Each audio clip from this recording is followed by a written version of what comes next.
Hai semua, welcome back to Aiman Channel. Jadi hari ini aku ingin melanjutkan lagi membahas mengenai mitos-mitos soal COVID-19 yang tersebar banyak banget di media sosial yang mungkin sebagian orang ada yang percaya. Mitos selanjutnya, apakah hand dryer ini efektif untuk membunuh si COVID-19?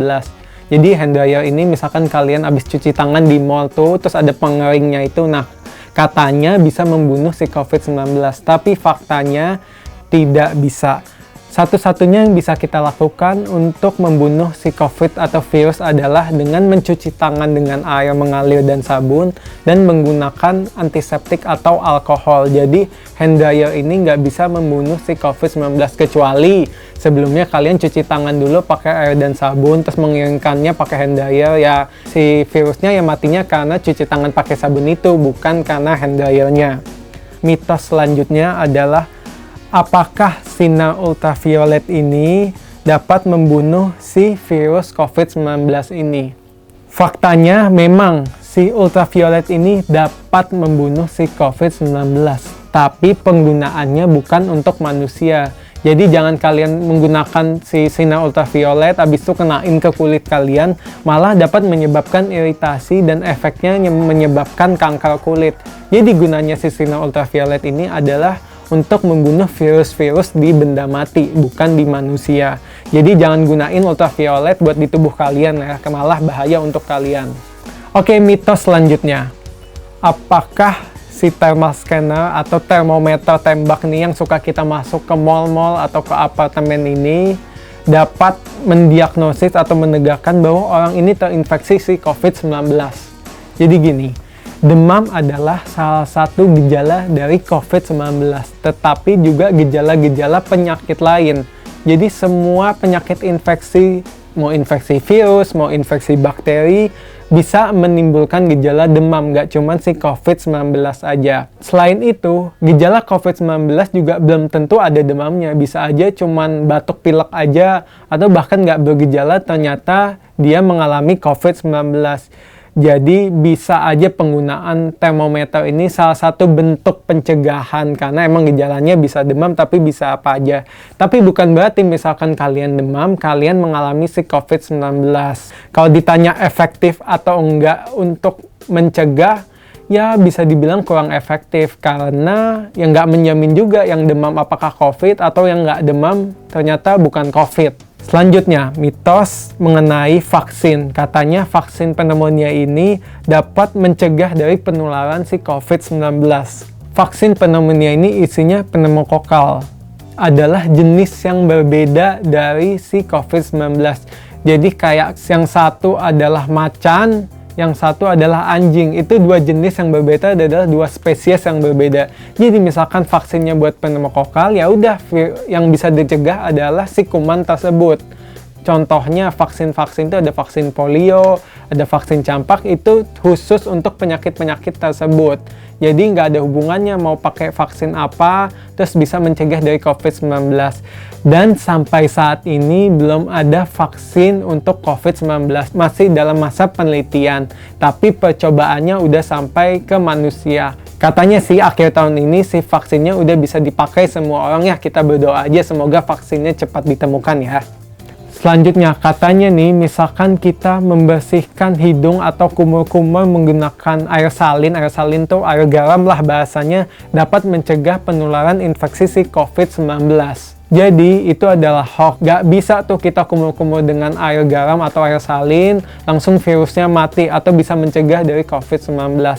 Tapi misalkan untuk common cold atau bahasa di sininya nggak enak badan lah atau flu-flu biasa, ada penelitiannya dapat membantu mengurangi gejala, tapi bukan menyembuhkan. Beda ya mengurangi gejala dan menyembuhkan. Nah, tapi untuk COVID-19 sendiri, dari penelitian dan pernyataan WHO, ini nggak membantu. Tapi misalkan kalian cuman masuk angin biasa atau common cold, misalkan pengen kumur-kumur menggunakan air garam, ini ada saran dari salah satu jurnal, kalian bisa masukkan setengah sendok teh garam ke satu cangkir air hangat. Terus kalian bisa kumur-kumur 3 kali sehari. Nah, itu bisa membantu mengurangi gejala flu-flu biasa. Tapi bukan berarti bisa mencegah dari coronavirus ya. Mitos selanjutnya, katanya orang-orang yang tua itu yang hanya bisa terinfeksi si COVID-19. Orang muda nggak bakal kena. Nah, itu salah besar. Jadi COVID-19 itu nggak memandang umur, jenis kelamin, ras. Jadi semua orang bisa mengalami COVID-19. Tapi memang orang-orang yang lanjut usia atau mempunyai penyakit-penyakit tertentu, contohnya darah tinggi atau diabetes, atau orang-orang yang merokok ini, resikonya lebih besar untuk tertular dan gejalanya bisa lebih berat. Karena si COVID-19 ini, dia menempel di reseptor namanya reseptor S2. Nah, orang-orang yang mengalami diabetes, hipertensi, dan merokok ini, reseptor S2-nya ini lebih banyak dari orang-orang yang sehat. Nah, makanya resikonya lebih besar dan gejalanya bahkan bisa lebih berat, bahkan resiko kematiannya juga lebih tinggi. Jadi ya, sehat-sehat adalah gaya hidup sehat, jaga daya tahan tubuh, dan kalau bisa sih jangan merokok karena resiko tertularnya bisa lebih besar dan bergejalanya bisa lebih berat, misalkan orang yang mengalami penyakit-penyakit tertentu atau orang yang lanjut usia. Tapi tetap semua orang bisa kena, tapi tetap semua orang bisa bergejala berat. Hanya resikonya ada yang lebih besar, ada yang resikonya lebih kecil. Yang bedain cuman itu aja. Apakah antibiotik dapat mencegah dan menyembuhkan si coronavirus ini? Antibiotik adalah obat untuk membunuh bakteri. Nah, ini suka banyak banget orang yang salah. Jadi, antibiotik ini untuk membunuh bakteri, sedangkan virus obatnya adalah antivirus. Jadi itu adalah dua obat yang berbeda. Sedangkan COVID-19 adalah virus, bukan bakteri. Jadi antibiotik ini nggak bisa membunuh virus. Tapi memang di rumah sakit ini beberapa ada yang memberikan antibiotik ini. Nah, itu sebagai upaya pencegahan karena di rumah sakit banyak banget bakteri-bakteri yang bisa aja tertular ke orang di rumah sakit, makanya dikasih antibiotik. Tetapi bukan berarti antibiotik ini dapat membunuh si virus COVID-19. Jadi kalian jangan asal beli antibiotik di luar karena itu salah banget. Yang pertama, antibiotik adalah golongan obat keras yang harus dibeli pakai resep dokter. Yang kedua, misalkan kalian membeli antibiotik ngasal, dosisnya ngasal, yang pertama kalian bisa mengalami efek samping yang kalian sendiri nggak tahu. Yang kedua yang bahaya adalah bisa mengalami namanya resistensi antibiotik. Bahasanya, misalkan kalian asal minum obat antibiotik A, dosisnya ngasal, jangka waktunya ngasal. Terus kalian ya udah sembuh aja gitu.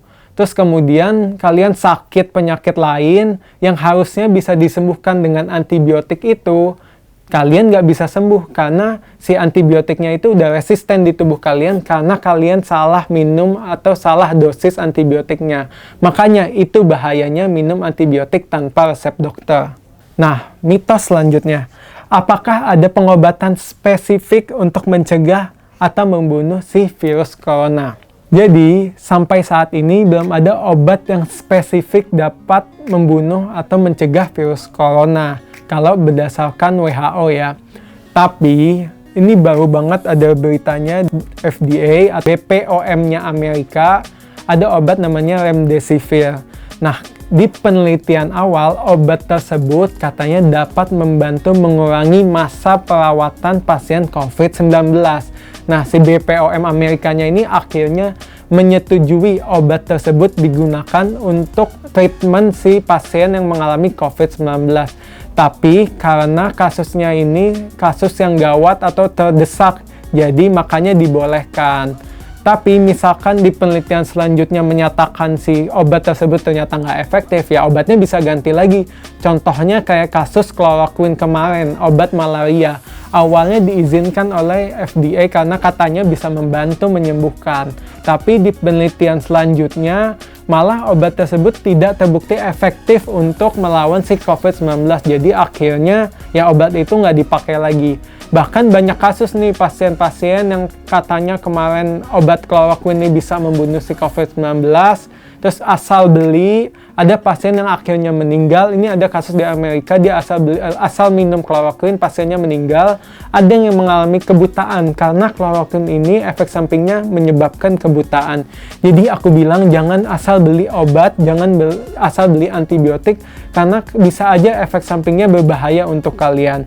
Yang terpenting untuk saat ini yang bisa kalian lakukan, pertama, jaga daya tahan tubuh, gaya hidup sehat, makan makanan bergizi, olahraga teratur, cuci tangan yang rajin, menggunakan masker misalkan di luar rumah. Bagi tenaga kesehatan bisa pakai masker medis, bagi masyarakat umum kalian bisa menggunakan masker kain. Selanjutnya adalah isolasi diri di rumah, atau bahasanya lah kalian jangan keluar rumah misalkan nggak penting-penting banget. Misalkan pun kalian harus keluar rumah, usahakan melakukan social distancing dan menggunakan masker.